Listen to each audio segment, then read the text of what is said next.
We're back once again beside the St. Lawrence River here in Montreal for the Canadian Grand Prix. The event first moved to a variant of this track back in 1978. It was won by none other than Gilles Villeneuve, the first Canadian to ever win his home race, and in whose honour the circuit would be renamed. With top speeds of around 210 miles per hour heading into the overtaking opportunity of turn 13, the 2.7 miles of the Circuit Gilles Villeneuve are some of the quickest on the Formula One calendar.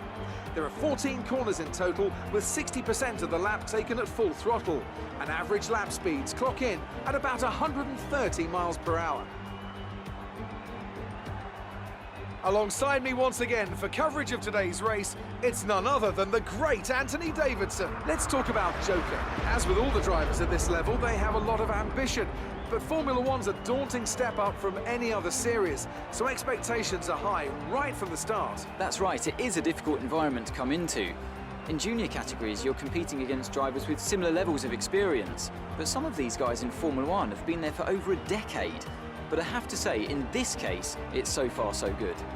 Before we begin, let's take a quick look at the grid lineup for today's race. An immense lap from Lewis Hamilton yesterday puts him on pole position, with Sebastian Vettel starting alongside. Considering the rest of the grid, we have Bottas, Leclerc, Max Verstappen and Norris, Perez, Stroll, Magnussen and Alexander Albon, Sainz, Joker, Daniel Ricciardo and Faber, Butler, Raikkonen, George Russell and Daniel Kvyat. Hülkenberg and Romain Grosjean sits at the back of the grid. And now it's time to head down to the track.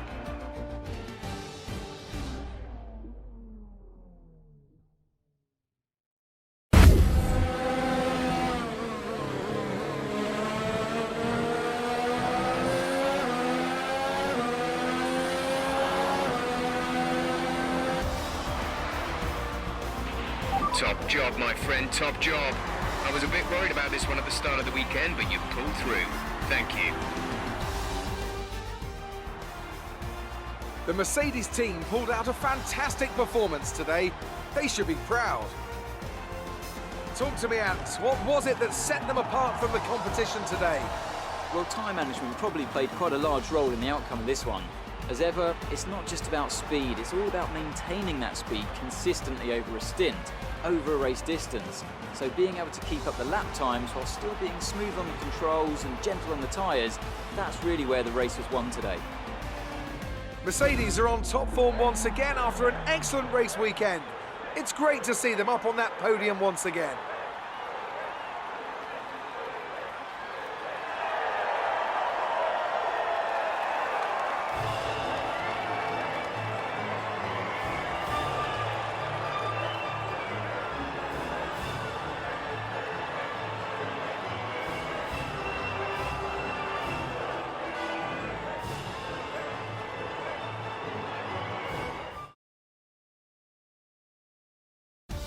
Let's have a look then at the drivers' standings. It's a great result for Lewis Hamilton, who moves further ahead at the top of the table. Some amazing talent out on the track today, but Anthony, who would you pick as your driver of the day? For me, it's Kimi Raikkonen, someone who definitely doesn't get enough attention for how well he performs out on the track.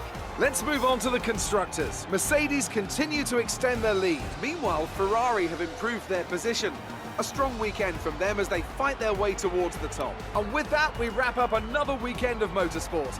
But with more races lined up, be sure to join us when we come back with more Formula One.